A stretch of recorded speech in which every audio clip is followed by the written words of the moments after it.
오늘 나누고 싶은 말씀은 마태복음 16장 5절에서 12절 말씀입니다. 신약성경 26페이지고요. 제가 16장 5절에서 12절 말씀 읽겠습니다. 제자들이 건너편으로 갈새 떡 가져가기를 잊었더니 예수께서 이르시되 삼가 바리새인과 사두개인들의 누룩을 주의하라 하시니 제자들이 서로 논의하여 이르되 우리가 떡을 가져오지 아니하였도다 하거늘 예수께서 하시고 이르시되 믿음이 작은 자들아 어찌 떡이 없으므로 서로 논의하느냐 너희가 아직도 깨닫지 못하느냐 떡 5개로 5,000명을 먹이고 죽은 것이 몇 바구니며 떡 7개로 4,000명을 먹이고 죽은 것이 몇 광주렸는지 기억하지 못하느냐 어찌 내 말하는 것이 떡에 관함이 아닌 줄 깨닫지 못하느냐 오직 바리새인과 사두개인들의 누룩을 주의하라 하시니 그제서야 제자들이 떡의 누룩이 아니요 바리새인과 사두개인들의 교훈을 삼가라고 말씀하신 줄을 깨달으리라. 여기까지 읽겠습니다. 제가 지난주에 그 바리새인과 사두개인들이 예수님을 찾아온 찾아와서 하늘로부터 오는 표적을 보여달라고 한 그 말씀들을 저희들이 같이 나눴었습니다. 그래서 예수님이 너희들에게 보여줄 표적은 없다. 이렇게 하시고 이제 제자들을 데리고 이제 떠나서 이제 다시 호수 건너편으로 다시 가세요. 그래서 그리고 이제 배에서 예수님이 이제 제 제자들과 하는 대화가 오늘의 이 이제 본문입니다.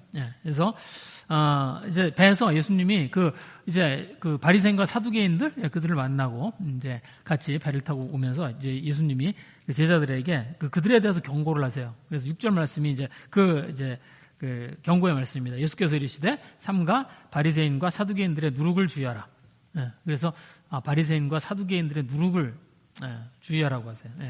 누룩이 뭔지 아시죠? 누룩이 이 빵을 부풀릴 때 쓰는 이스트입니다. 그걸 이제 누룩이라고 그래요. 그런데 누룩은 적은 양만 있어도 그게 그 많은 게 주변을 이렇게 변화시켜서요. 굉장히 많은 양의 밀가루가 있어도 그 밀가루를 이렇게 부풀려서 빵을 만들 수 있습니다. 그래서 누룩이 뭐냐면 그러니까 전분, 그러니까 탄수화물을 당으로 만드는 이제 그런 작용을 하는 거예요. 그래서 그 밀가루를 반죽을 해놓고 그 반죽에 이스트를 조금 넣어놓으면 그 이스트가 그 밀가루를 이제 반죽을 이제 당으로 만듭니다. 그래서 빵이 맛있어져요. 그래서 이스트를 넣은 빵과 이스트를 넣지 않은 빵은 이스트를 넣은 빵이 훨씬 달고 맛있습니다. 그래서 그 이제 이스트를 넣고 이제 빵을 이제 만들어 먹죠. 그래서 이스라엘 사람들은요 그 밀가루를 반죽해서 그 이제 이스트를 넣고 부풀리잖아요. 그러면 그 일부를 떼어놓습니다. 일부를 떼어놓고 나머지를 가지고 빵을 만들고요. 그리고 이제 떼어놓았던 그 빵 조각을 다음에 또 이제 그 반죽을 할 때 사용해요. 그래서 거기다 집어넣어서 같이 반죽을 하면 또 이제 그게 부풀어서 이제 또 이제 빵을 만들 수 있는 반죽이 됩니다. 그러면 또 그 일부를 또 떼어놓고 또 이제 그런 식으로 이제 계속 그래서 이스라엘 사람들이 집에 가면은 항상 그러니까 이스트로 이렇게 부풀려진 빵, 그러니까 밀가루, 그러니까 반죽 조각이 항상 있어요. 그래서 그게 작은 조각인데 그런데 그게 작아도 사실은 밀가루의 양이 많아도 그래도 그걸 충분히 다 부풀립니다. 그래서 이 누룩은요 작아 보이죠. 적은 양이지만 많은 것들을 변화시킬 수 있는 그런 영향력을 가지고 있어요. 그래서 그런 비유로 예수님이 사용하시는 게 이 누룩이에요. 그래서 어떤 죄의 영향력들, 그렇죠. 어떤 죄라고 하는 것들이 가지고 있는 영향력이 굉장히 크죠. 그래서 죄라고 하는 것이 많은 사람들에게 영향을 끼치고요. 그리고 그것이 이제 그것이 많은 이제 그 주변을 이렇게 그 죄로 인해서 물들게 만들고 하는 이제 그래서 죄에 관한 이야기를 하실 때 누룩을 사용하시기도 하시고 또 복음을 가지고도 그렇게 얘기하십니다. 그렇죠? 복음이라고 하는 것이 그것이 비록 작은 그런 것처럼 보이지만 그것이 저희들의 마음속에 들어와 있을 때 그때 그것이 커져서 그리고 그것이 퍼져나가서 굉장히 큰 그런 천국의 열매를 맺는다는 그런 말씀을 예수님이 전하세요. 그래서 누룩은 뭐냐면 그렇게 영향력을 이렇게 끼치는 것을 저희들이 그걸 이제 누룩에 비유하십니다. 그래서 이게 바리새인과 사두개인들의 영향력이 그렇다는 거예요. 지금 바리새인과 사두개인들이 예수님을 찾아와서 천국 하늘로서 오는 표적이 뭐냐라고 물어보고 이제 그리고 이제 그들을 떠나서 배를 타고 이제 제자들과 떠나가시는데 그 제자들에게 예수님이 바리새인과 사두개인들 그들의 영향력을 무시하지 말라는 이야기를 하시는 겁니다. 그래서 그들의 교훈을 받지 말라 그런 얘기를 하는 거예요. 제가 지난주에 유대교의 두 축이 율법하고 성전이라고 제가 말씀을 드렸었습니다. 그렇죠? 유대교의 두 축이에요. 그게 율법과 성전이에요. 그리고 율법을 맡은 자들이 바리새인들이고 성전을 맡아서 제사를 지내고 성전을 관리하는 사람들이 사두개인들이었습니다. 그런데 이게 유대교의 그냥 두 기둥이 아니에요. 사실은 이 바리새인들과 사두개인들은 그냥 유대교의 두 기둥이 아닙니다. 단순히. 이 바리새인과 사두개인들은요. 이스라엘 사회의 두 기둥이에요. 저희들은 이제 바리새인과 사두개인들에 대해서요. 저희들은 성경을 통해서 이렇게 접하잖아요. 그리고 예수님하고 이제 그 사두개인도 그렇고 바리새인들도 그렇고 이제 척을 지고 있었으니까 그래서 우리는 그런 눈으로 이제 바리새인과 사두개인들을 바라봅니다. 그래서 저희들은 부정적이에요. 그렇죠? 그럼 바리새인들 그러면 저희들에게 이렇게 탁 떠오르는 단어는 뭐예요? 위선자죠. 바리새인 그러면 저희는 위선자. 회칠한 무덤. 예수님의 말씀. 회칠한 무덤. 겉으로는 번지르르한데 속으로는 다 썩어 있는 그런 모습들. 저희들은 그렇게 바리새인들을 바라보고요. 그들에서 부정적인 그런 생각들을 가지고 있습니다. 그렇죠? 사두개인도 마찬가지예요. 저희들이 사두개인 그러면은 저희들한테 이렇게 떠오르는 그림은 도둑놈. 그렇죠? 성전에 있는 성전에서 바쳐지는 그 제물들 그것들을 가지고 장사하고 그래서 그걸 가지고 부를 만드는 그런 도둑놈들 같은 그런 사람들이라고 저희는 그렇게 이해를 하지만 사실 그 당시 사람들이 그랬을까요? 저희들은 성경을 보면서 그런 부정적인 시각을 가지고 있지만 당시 이스라엘 사회에 있는 사람들은 그렇지 않았습니다. 이스라엘 사회에서 가장 영향력이 있는 두 권위였어요. 그 사람들한테 그 당시에 있는 이스라엘 사람들한테 바리새인들과 사두개인들은요 부러움의 대상이었습니다. 그리고 존경받는 사람들이었어요. 바리새인들이 지금으로 말하면요 학자들이에요. 바리새인들이 지금으로 이야기하면 학자들입니다. 교육을 많이 받은 사람들. 그리고 똑똑하고 지혜가 있는 걸로 인정받는 사람들이에요.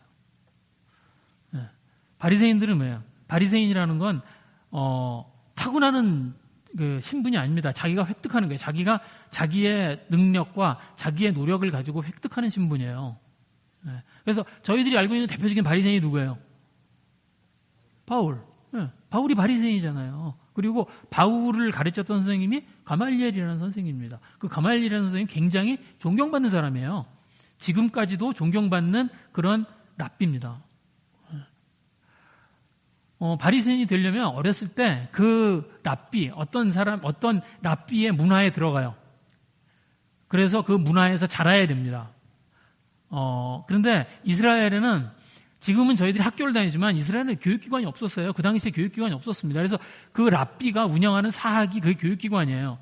옛날에 우리나라에서 왜 훈장 선생님들이 왜 서당에서 왜 아이들 오면 아이들 뭐 이렇게 가르치고 하는 것처럼 거기서 이제 아이들에게 글을 가르치고 하는 것처럼 이스라엘에서 이 랍비들이 뭐라는 사람들이었냐면 그 교육기관이에요. 그래서 그 랍비 이제 이 아이들을 가르치고 싶고 내가 아이를 교육하고 싶으면 그 랍비에게 이렇게 그 랍비가 그 지금 운영하고 있는 사학 뭐 그런 데를 이렇게 들여보내는 겁니다. 그러면은 그 밑에 가서 공부를 하면서 이제 거기서 지식이 쌓이고 뭐 이제 뭐 예절을 배우고 거기서 율법을 배우고 그러면서 점점 바리새인이 되어가는 코스를 이렇게 밟게 되는 거예요. 그러면 거의 대부분은 그만둡니다. 거의 대부분은 그 랍비 밑에서 공부를 하다가 거의 대부분은 중간에 그만둬요. 그리고 이제 몇몇이 남죠.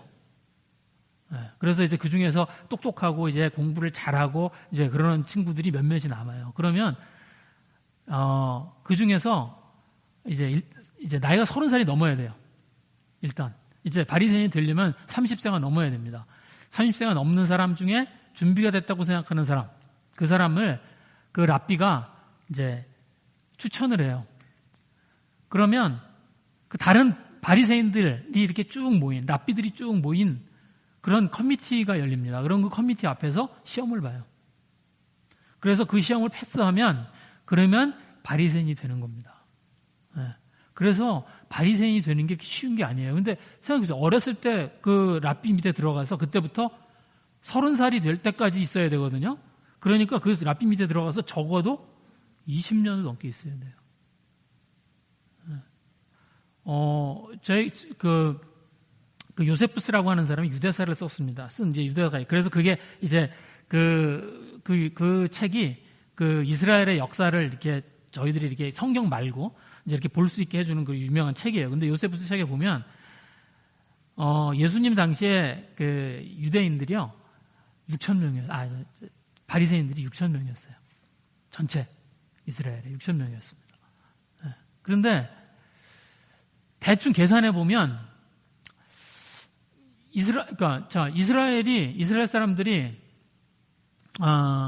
애굽에서 출애굽을 해서 가나안 땅으로 들어갈 때 기억나시죠? 몇 명이었죠? 60만. 그렇죠? 60만이 들어갔습니다.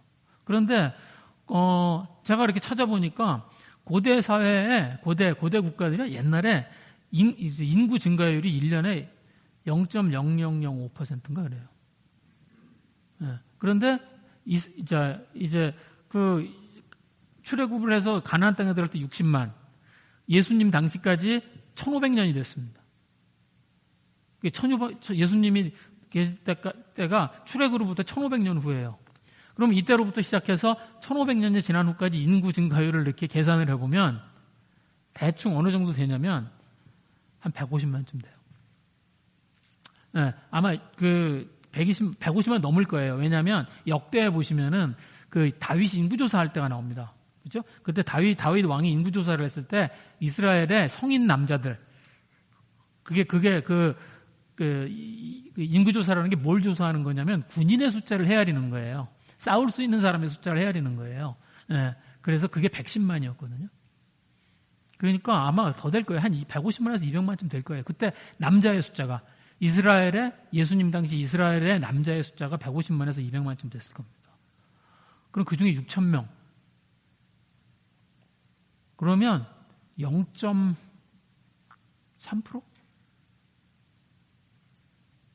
0.3% 정도 해당되는 사람들이에요. 네. 그러니까 엘리트들이에요. 바리새인들은 이스라엘 사회에서요 엘리트들입니다. 바리새인들은 모세오경은 외워요. 그게 기본이에요. 혹시 저희 중에 모세오경 중에 한 챕터라도 외우시는 분 혹시? 아니 5절만 외워보세요. 근데 바리새인들은 모세오경은 외워요. 그게 기본이에요. 그리고 그 뒤에 있는 선지서 같은 것들을 외웁니다. 여러분 바울이 나중에 이렇게 뒤에 이렇게 편지서 서신서 이렇게 쓴 거 있잖아요. 거기 보시면 바울이 굉장히 많은 그 구약 성경들을 인용을 해요. 그런데 그 당시에는요, 여러분 바울이 있을 그 당시에 성경을 저희처럼 책으로 들고 다니던 시대가 아니에요. 기억나세요? 예수님이 회당에 가시면 어떻게 해요? 회당에 가셔서 어떻게 해요? 거기에 보관되어 있는 성경을 꺼내서 두루마리를 쭉 펴서 그래서 그걸 보고 이제 읽으시고 이사야서 말씀을 읽으시고 오늘 이 말씀이 임하였도다. 그렇게 하고 돌맞으시잖아요. 그런데 그러니까 성경을 저희처럼 이렇게 들고 다니는 때가 아니에요. 그러니까 바울이 어떻게 한 거예요? 외우고 있는 거하고 쓴 거예요. 자기가 외우고 있는 거 가지고. 그러니까 바리새인들이 그런 사람들입니다. 네, 그리고 그 예수님이 왜 니고데모 만나셨을 때 그렇게 얘기해요. 너는 이스라엘의 선생으로 그것도 모르느냐 이렇게 부정적인 얘기 하시지만 그때 예수님이 뭐라고 칭해요? 이스라엘의 선생이라고 칭하잖아요. 네. 그래서 바리새인들은 이스라엘 사람들한테 존경받던 사람들이에요. 예. 이 사람들은 학자고 학식이 많은 사람들이고 그래서 존경받는 사람들이었습니다. 예. 그들의 교훈을 사람들이 받고 있었어요. 사두개인은 저희들은 사두개인들 그러면은 성전에서 나오는 이익을 가지고 막 도둑질하고 막 나라를 팔아먹고 로마에 붙어서 이렇게 하는 그런 사람들이라고 저희들이 생각하지만 그렇게 생각하지만 이 사람들이 이스라엘의 그 당시 이스라엘의 부와 권력을 가지고 있던 사람들입니다. 네, 부와 권력의 중심에 있는 귀족들이에요. 네, 어때요? 사람들이 부러워하는 사람들이에요. 선망의 대상이었습니다.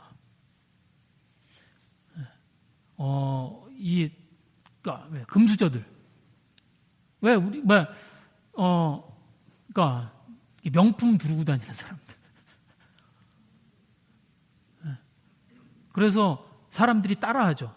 그러니까 지금은 저희들이 이제 무슨 어떤 미디어나 아니면 이런 것들을 통해서 저희들이 이렇게 어떤 패션이나 이런 것들을 보고 따라하고 그렇게 하지만 이 당시에는 어떻게 해요?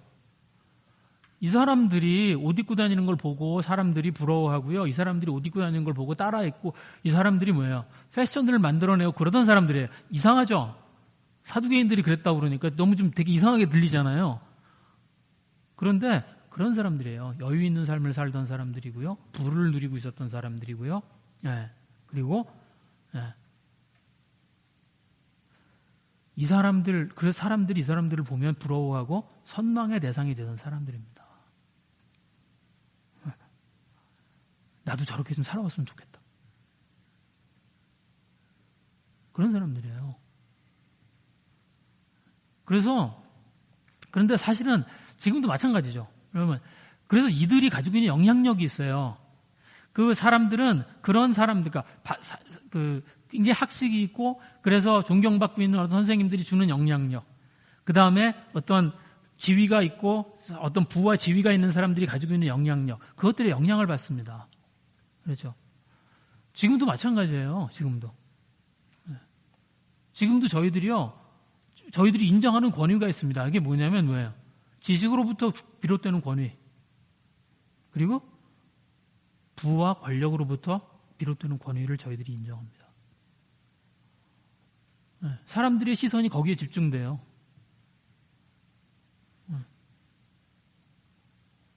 그렇죠. 그래서 그러니까 지금도요. 저희들이 그러니까 어떤 TV나 아니면은 어떤데 이렇게 나와서 대담을 하거나 아니면 이렇게 나와서 사람들에게 어떤 이야기를 하거나 아니면 그런 사람들을 한번 보세요. 그 사람들이 뭐 하는 사람들이에요? 네, 학자들이에요. 아니면 부와 권력을 가지고 있는 사람들입니다. 이스라엘 시대에는 지금은 저희들이 여러 가지 이제 공부가 다양해지고 그러겠지만 이스라엘 이 당시에는 예수님 시대에는 학문이 하나밖에 없었어요. 그게 뭐예요? 하나님의 말씀 연구하는 겁니다. 그거밖에 없었어요. 이게 유일한 학문이었습니다. 그리고 바리새인들이 그 학문을 하던 사람들이에요. 오늘날에는 그 권위가 이렇게 바뀌었죠. 그냥 지금 과거에는 이제 신학이었던 시대가 있었고요. 그리고 인문학인 시대로 바뀌고 그리고 지금은 과학의 시대로 바뀌었습니다. 그래서 지금은 누가 그 권위를 가지고 있어요? 과학을 하는 사람들이 그 권위를 가지고 있어요. 그게 바뀐 것뿐이에요. 그래서 저희들이 그것에 영향을 받습니다. 그래서 지금은 저희들이 이게 과학적인 사고를 하고 그런 것들에 그렇게 해야 된다, 그런 것에 익숙해져 있어요. 그렇죠? 과학적인 사고를 해야 된다고 생각을 하고요. 그것을 통해서 삶의 지혜를 구합니다. 진리는 어때요? 합리적이어야 돼요. 또 논리와 실험을 바탕으로 해야 돼요. 저희들의 생각이 그렇습니다. 그렇죠? 또 그러면 성공의 기준이 뭐예요? 여러분, 뭘 성공이라고 그러세요? 제가 제 친구들 이제 한국에 와서 만나잖아요? 그러면 제가 친한 친구들이 한 7명이 있습니다. 근데 이렇게 모여서 얘기를 하면, 같이 얘기를 하면, 그 중에 가장 성공한 친구가 하나 있어요. 다 그렇게 얘기해요. 저만, 제가 이제 한 10년 만에 친구들을 만났는데, 그 친구들이 이제 있는데, 그 나머지 친구들이 그 친구를 향해서 얘가 우리 중에서 제일 성공한 사람이라고 그래. 왜 그렇게 얘기할까요? 네, 돈 많이 벌어서. 네, 그 친구 회사 하거든요. 자기 회사를 가지고 있어요. 그래서 그 나머지 친구들이 전부 인정해. 그래서 이게 성공한 친구예요. 왜? 그게 세상의 기준입니다. 그게 성공의 기준이고요. 그래서 우리들이 이렇게 바라보고 있는 사람들, 그러니까 이렇게 우리들한테 이렇게 잘 저희 귀에 자주 들리고 익숙하고 그런 사람들이 누구예요? 다 그런 사람들이에요. 빌 게이츠 알잖아요.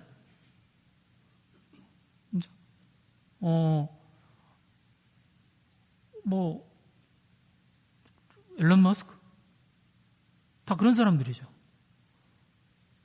그 사람들이 어떤 성공의 기준이 되어 있습니다. 그래서 그 사람들의 어떤 라이프 스타일들 그런 것들을 보고 그 사람들의 자서전이 읽히고, 네.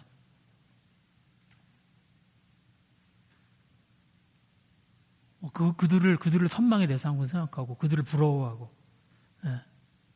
그래요. 근데 저희들도 똑같아요, 사실은.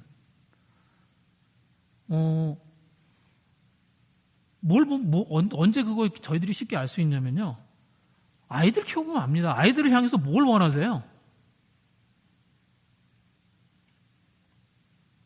애들이 나중에 어떻게 됐으면 좋겠어요? 그냥 대충 살았으면 좋겠어요?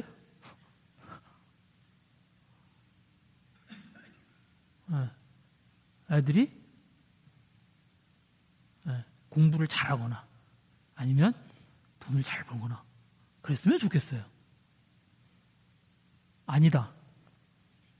나는 전혀 그렇게 원하지 않는다.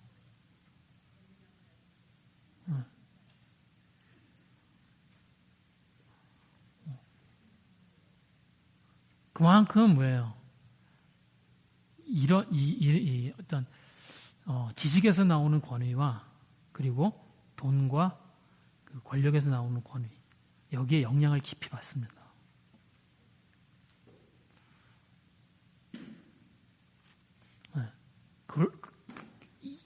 예수님 당시에도 그랬고 지금도 그래요.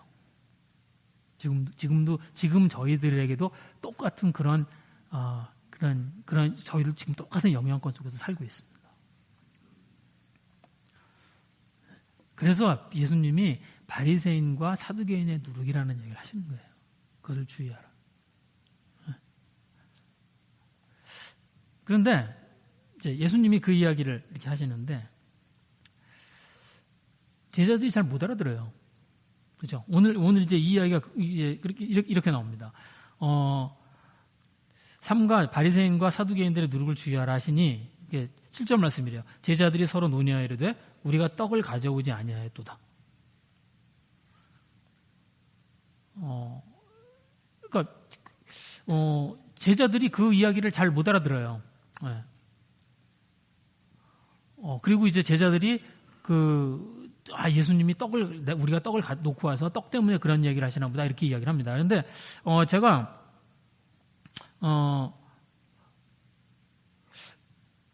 제가 이제 이게 헷갈릴 만한 일일까? 이게 이제 제 제자들이 이야기를 듣고 그러니까 그 누룩이라는 말과 떡이라는 말, 그 말이 헷갈릴 만한가 해서 제가 그걸 찾아봤어요. 발음이 헷갈릴 만한 그런 발음인가 하고 찾아봤어요. 그랬더니 아니에요. 전혀 달라요.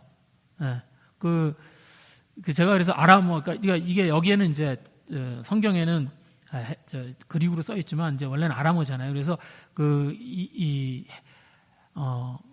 누룩은요 하메트라는 말이고요. 그리고 떡은 레헴이네, 레헴.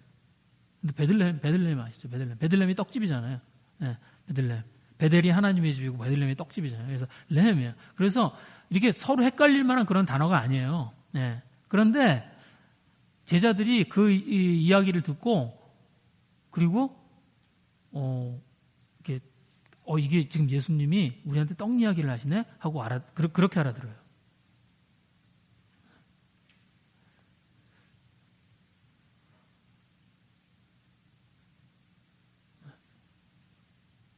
왜 그랬을까? 왜 제자들이 그러면은 이 이야기를 듣고요, 예수님이 그 말씀하시는 그 의도를 못 알아듣고 갑자기 왜 떡 이야기를 한다고 그렇게 얘기를 했을까요? 여기에 보시면, 논의한다는 말이 있습니다. 7절에 보시면 서로 논의하여라 이렇게 되어 있는데, 이 말이요, 이 말에 시상이 있습니다. 시상이 뭐냐면, 이 말이 그냥 이야기를 한 게 아니에요. 그냥 이야기를 했다는 그런 시제가 아니고, 이게 뭐냐면, 미완료예요. 그러니까, 이전에 했던 얘기들을 지금까지 계속하고 있는 거예요. 그러니까 지금 예수님이, 너희들이 지금 바리새인과 사두개인의 누룩, 그러니까는 지금 떡 얘기인가 보다. 그러고 그때부터 떡 얘기를 시작한 게 아니고, 사실은 이 제자들이 어떻게 하고 있었던 거냐면, 배를 탔을 때부터 떡 얘기를 한 거예요.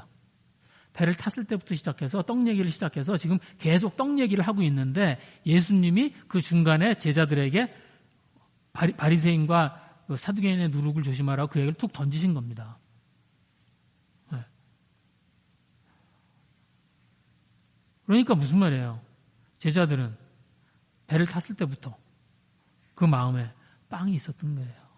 제자들은 이미 빵 이야기에 이렇게 매료가 돼 있었던 겁니다. 빵 이야기에 빠져 있었던 거예요. 그래서 저희들도 그렇죠. 저희들이 무슨 어떤 생각에 이렇게 빠져 있으면 무슨 얘기를 하면 그렇게 들리잖아요. 네. 그것처럼 지금 이 제자들이 그들은 그냥 빵 얘기를 하고 있었고, 그래서 예수님이 어떤 이야기를 던졌는데 그 이야기를 그냥 제자들은 빵 이야기로 들은 거예요. 근데 예수님이 왜 뜬금없이 갑자기, 그러니까 여기 이렇게 제가 이걸 가만히 이렇게 읽어보시면 예수님이 어떤 이야기를 제자들을 모아놓고 심각하게 이렇게 그 배 안에서 차근차근히 하신 게 아니에요. 그냥 이렇게 뚝 던지신 거예요. 그냥 이렇게 배 안에 있는 제자들에게 그냥 갑자기 이야기를 이렇게 바리새인과 사두개인들의 누룩을 조심해라. 그렇게 툭 던지신 겁니다. 왜? 예수님 왜 그 이야기를 갑자기 하셨을까요?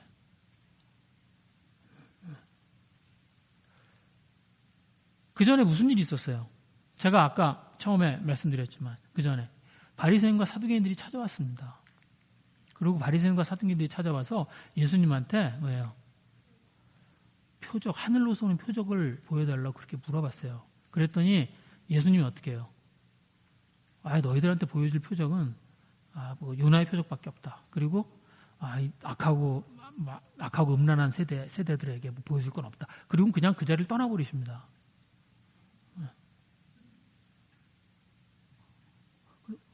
근데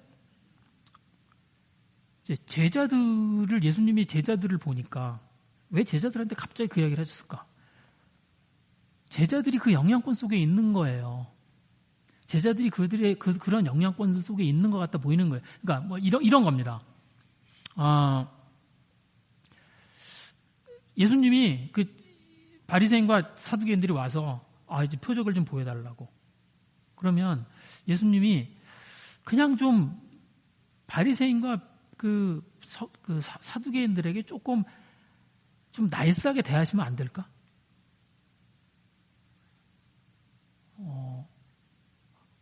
좀 그런 생각 들지 않겠어요?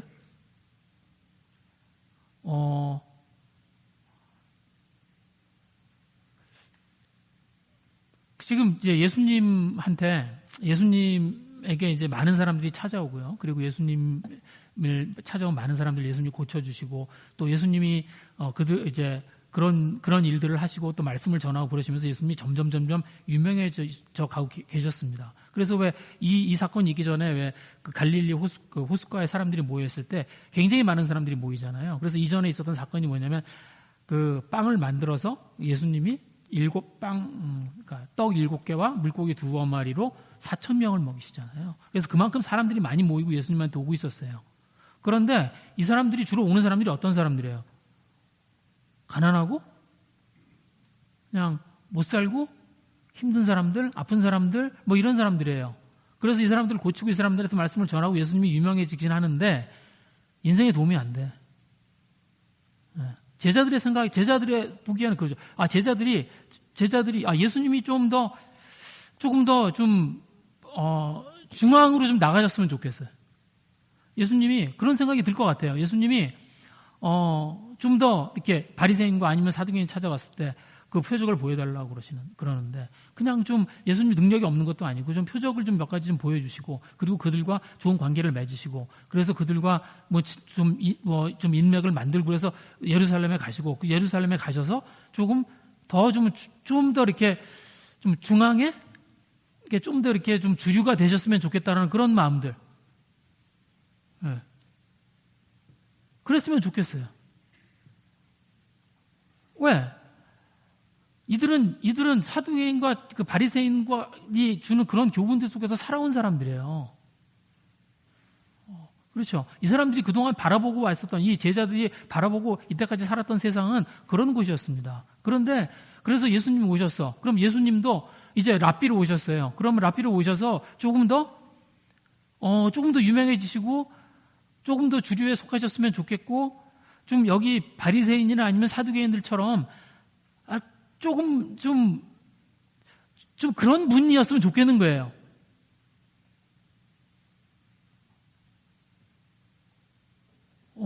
그런데 예수님은 안 그러셔. 예수님이 만나고 예수님이 이렇게 상대하는 사람들은 맨 인생에 도움이 안 되는 사람들. 네, 맨 그런 사람들이고.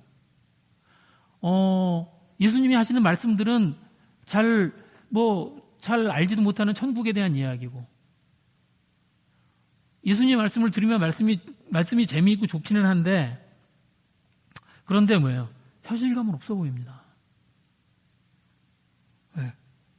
예수님 말씀이 그렇죠. 왼뺨을 맞으면 오른뺨을 돌려더라고. 그렇게 사시겠어요? 왼뺨을 맞으면 오른뺨을 돌려댈 수 있어요?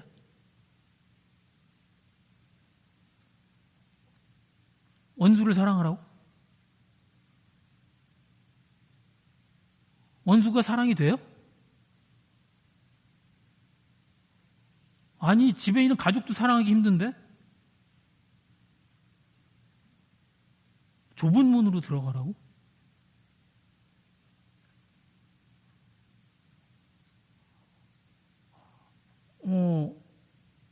사람들 다 했는데 안식일에 율법이나 어기고. 이제 좀 적당하셨으면 좋겠어요. 그죠? 그런 생각 할 만하죠? 하나님의 말씀도 좋은데 내가 살아야 되는 현실도 있잖아. 저희는 그런 생각 안 하나요? 하나님의 말씀도 있는데 내가 살아야 되는 현실도 있잖아. 근데 예수님은 바리새인들 만나면 싸움이나 하고 사두개인들 만나면 지금 이 이스라엘 사회에서 권력과 돈을 가지고 있는 사람들은 그 사람들인데 그 사람들하고 맨 싸움이나 하고 그 사람들이 와서 관계를 맺을 수 있는 그런 기회인데 그 사람들 보고 그 사람들한테 악하고 음란한 세대라고 그러고 좀 적당히 했으면 좋겠어요. 아니 바리새인하고 사두개인들이 이방신 섬기는 사람들이에요? 아니잖아요. 하나님 섬기는 사람들이잖아요. 율법에 능하다고 인정받는 사람들이고 그 사람들도. 사두개인들 뭐예요? 제사 지내고 사두개인들 성전 지키는 사람들이잖아요. 제자들 입장에서 어때요? 이 사람들의 교훈도 충분히 합리적이고 이 사람들의 삶도 근사해 보일 수 있잖아요. 아니, 난 하나님 믿으면서 왜 저렇게 살면 안 돼? 아니, 나는 예수님 쫓아다니면서, 맨날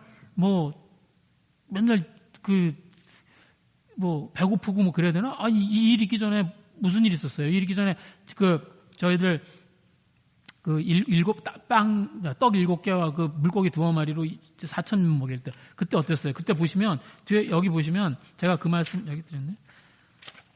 마태복음 15장에 보시면, 이렇게 되어 있습니다. 거기, 그 일이 있을 때 상황이 어땠냐면 이랬어요. 마태복음 15장 32절에 보시면, 예수께서 제자들을 불러 이르시되, 내가 무리를 불쌍히 여기노라, 그들이 나와 함께 있은지 이미 사흘임에 먹을 것이 없도다. 그 사람들이 모여있는데 그 사람들하고 예수님이 있은 지가 사흘이 지났어요.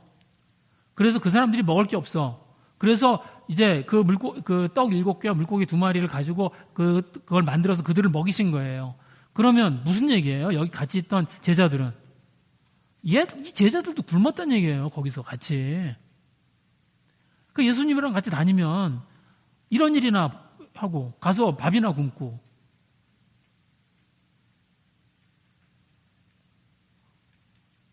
아니, 왜 나는 바리새인들처럼, 왜 나는 사두개인들처럼 살면 안 돼? 그런 생각 들 수 있죠.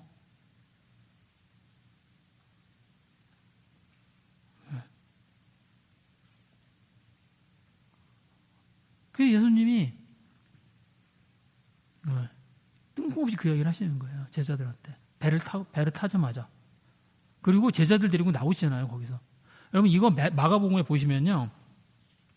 제가 거기 마가복음 드렸는데, 지금 예수님이 그 7병이요? 네, 그 일을 잊고 나서 이제 거기 그 지역에서 배를 타고 마가단으로 가십니다. 그러니까 지금 이 바리새인과 사두개인들이 예수님을 찾아온 데가 마가단이에요.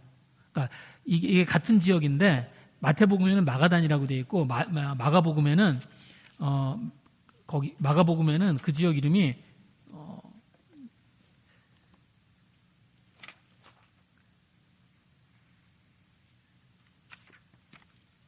제가 그 지역 이름을 잊어버렸는데 그 지역 이름이 다른 이름으로 되어 있어요. 근데 마가단이에요, 거기가. 그런데 이 마가단에서 예수님이 그 마가단에 가신 이유가 있을 거 아니에요. 거기서 이제 출병을 하시고 배를 타고 마가단으로 가셨는데 그 마가단에서 이 바리새인과 사두개인들이 와서 표적을 보여달라고 하는 그 사건 밖에는 아무 일도 없어요. 그리고 그냥 제자들을 다 모아서 그냥 떠나버리세요, 거기를. 그래서 마가복음에 보시면 그렇게 되어 있습니다. 달마누다. 예. 여기 10절에, 마가복음 8장 10절에 보시면 그 제자들과 함께 배우러서 달마누다 지방으로 가세요. 그래서 달마누다 지방에 갔을 때 그때 바리새인들이 나와서 예수를 신뢰하며 그를 시험하며 하늘로부터 오는 표적을 구합니다. 그랬더니 예수님이 내가 너희한테 표적 안 보여줘. 그리고는 13절에 그들을 떠나 다시 배 올라 건너편으로 가시니라. 그냥 떠나버리시는 거예요. 네. 바리새인들과 사두개인들이 있는 곳에 제자들과 함께 머물지 않으세요. 그들을 걷어서 그냥 떠나버리십니다.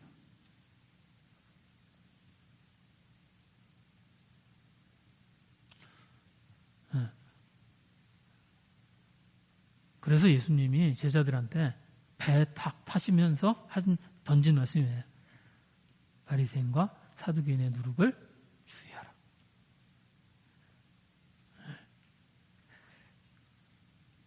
근데 제자들이 엉뚱하게 알아듣죠.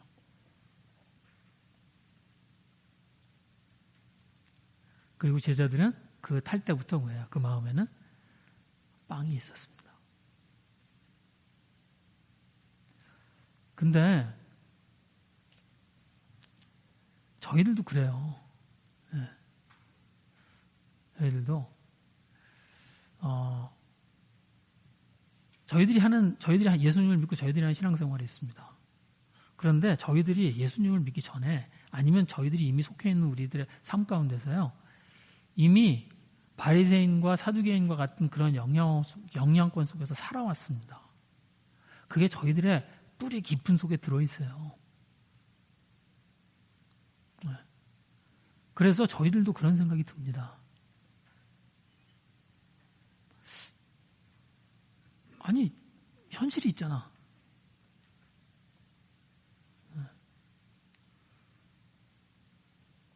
그리고 그 현실 생각을 하는 거예요.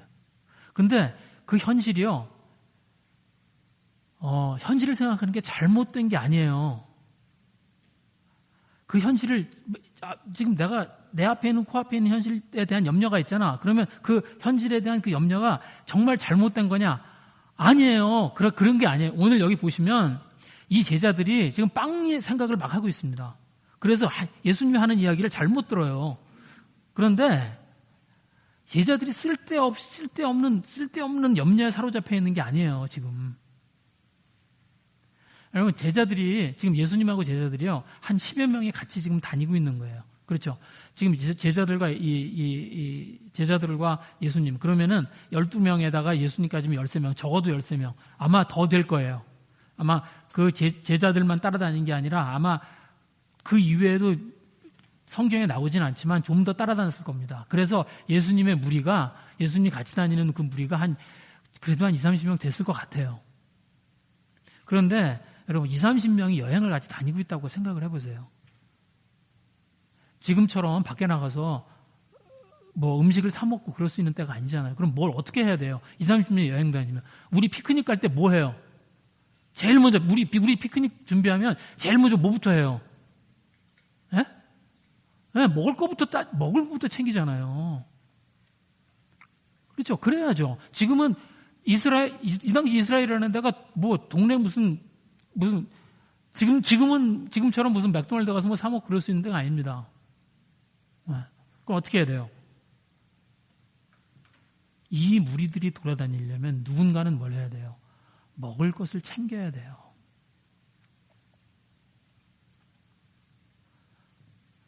그런데 그 7병이요. 그래서 많은 빵이 있음에도 불구하고 그걸 못 챙기고 그냥 배를 탄 거예요. 그런 것 같아요. 그러니까 지금 이들이 가지고 있는 염려는 이제 함께 다니면서 먹어야 될 필요에 대한 염려예요. 나쁜 생각인가요? 이게 그렇게 나쁜 생각이에요?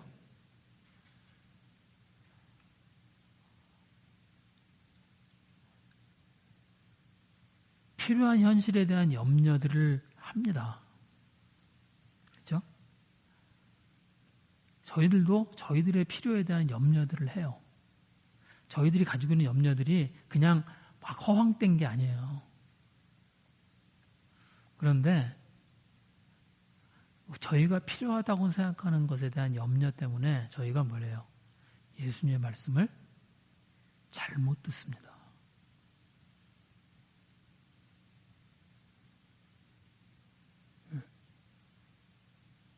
누룩을 빵으로 들어요. 그래서 어떻게 되냐면 내가 들어야 하는 하나님의 교훈을 어떻게 해요? 현실의 염려로 바꿔치기 해버립니다.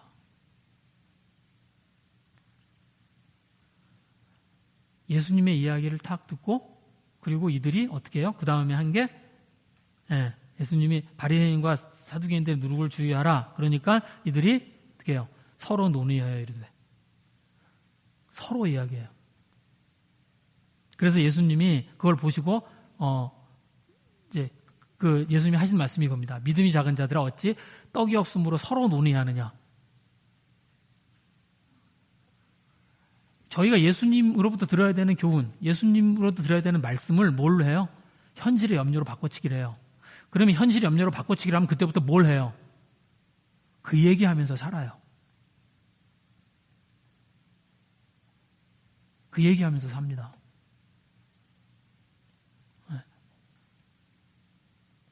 그렇죠? 저희들이 일상의 대화가 뭐예요? 저희들이 만나서 하는 대화가 뭡니까? 저희들이 만나서 하는 그 대화의 주제가 뭐예요? 많이 달라요? 이 지금 제자들이 지금 배에서 서로 이야기하는 거하고 많이 다른가요?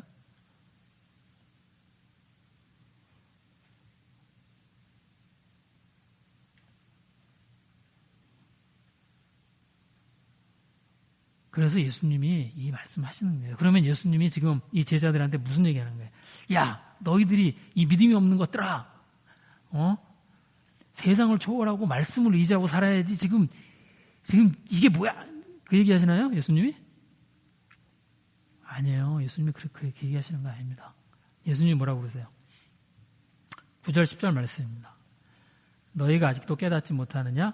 떡 5개로 5,000명을 먹이고 죽은 것이 몇 바구니며 떡 7개로 4,000명을 먹이고 죽은 것이 몇 광주렸는지 기억하지 못하느냐? 기억하라는 거예요. 뭐를? 예수님이 그를 따라오는 사람들을 책임지고 있다는 걸 기억하라는 거예요. 너희들이 현실 걱정하느라고 이런 믿음 없는 것들, 그 얘기를 하는 게 아니에요. 예수님이. 예수님이 저희들을 책임지시겠다는 겁니다. 저희들이 예수님을 따라 나설 때, 저희들이 예수님의 말씀을 따라갈 때, 그때 예수님이 그들을 책임지시겠다는 거예요.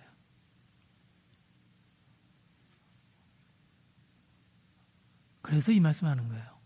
그것을 기억하라는 거예요.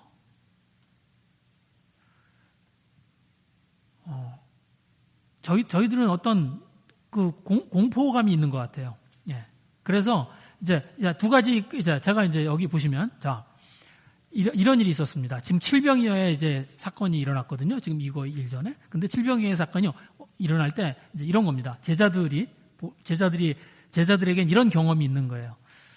사흘을 굶은, 사흘까지는 아니겠지만 하여튼 사흘 동안 먹을 것이 없어서 힘들어하던 그런 경험과 예수님이 떡 7개와 물고기 2마리를 가지고 4,000명을 먹이는 일을 벌이신 두 가지 경험을 한 거예요.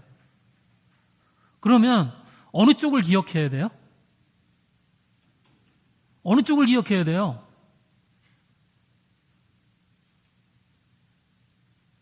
어떤 게 더 대단한 사건이에요? 그러면 4,000명 먹인 걸 기억해야 되잖아요. 그런데 이들의 기억 속엔 뭐가 있어요? 사흘 굶은 게 있습니다.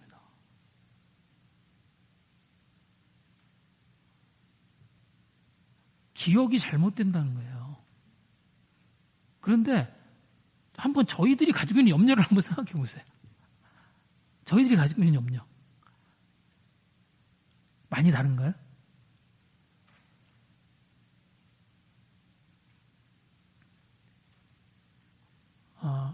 제가 예수님을 믿고,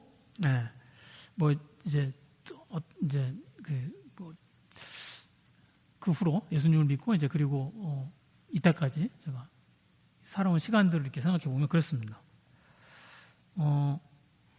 뭐가 많이 남아서 쌓아놓은 거 없는 것 같아요. 네.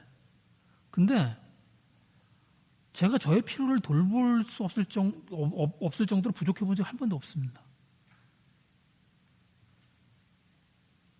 네, 전 부족해 본 적 한 번도 없어요. 제가 필요가 있을 때 항상 그만큼 채워졌어요. 네. 그리고, 앞으로도 그럴 것 같아요. 근데 제 마음의 저 깊은 속에는요, 염려가 있습니다. 이상하죠?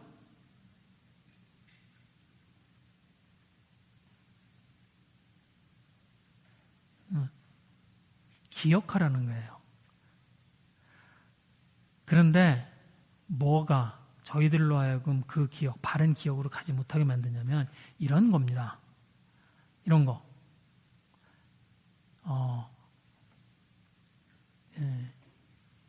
필요한 것에 대한 염려. 그러니까 그 염려 쓸데없는 게 아니에요. 그런데 그걸 하느라고, 그걸 생각하느라고 하나님, 예수님이 주시는 말씀, 그리고 예수님이 기억하라고 하는 것, 그 바른 것들에 대해서 놓친다는 겁니다.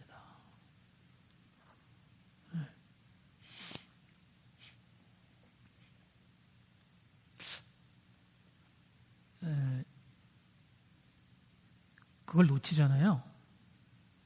그러면 이때까지 저희들이 이렇게 쭉 살아오면서 저희들의 마음 가운데 이렇게 세상에서 받아온 영향들로 이렇게 쌓여있던 것들이죠. 그게 이렇게 일어납니다. 그게 뭐냐면 예수님이 말씀하시는 바리새인과 사두개인들의 누룩이에요.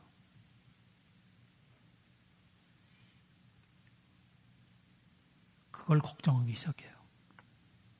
그리고 그것들이 나한테 없는 것 때문에 불안해지기 시작합니다.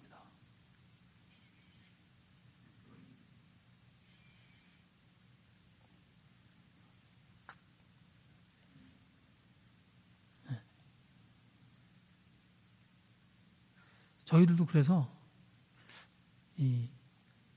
저희들이 좀 돌아봐야 돼. 예수님이 저희들을 이렇게 바른 기억을 가지라는 거예요. 바른 기억을. 저희들이 예수님을 믿은 사람들입니다. 그리고 저희들이요 그런 기억들이 다 있어요. 뭐냐면 예수님이 저희들을 책임지시고 저희들과 함께 하시는 그런 기억들을 가지고 있어요. 그런 경험들이 있습니다. 그때를 기억하라는 거예요. 바른 기억을 가지시라는 거예요.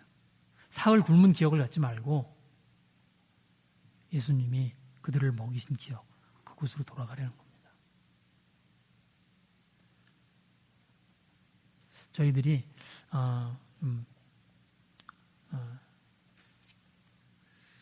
저희들의 좀 생각들을 좀 돌아보는 그런 자들이 되었으면 좋겠습니다. 그래서 저희들도 마찬가지죠. 이 세상이 저희들한테 주고 있는 그 영향들, 그것들에 이렇게 끌려다니는 것이 아니고 저희가 예수님의 말씀, 바라보아야 하는 그 예수님의 말씀, 그것들을 의지하는 그런 저희들이 되었으면 좋겠습니다. 이 시간에 좀 주님 앞에 같이 기도하겠습니다.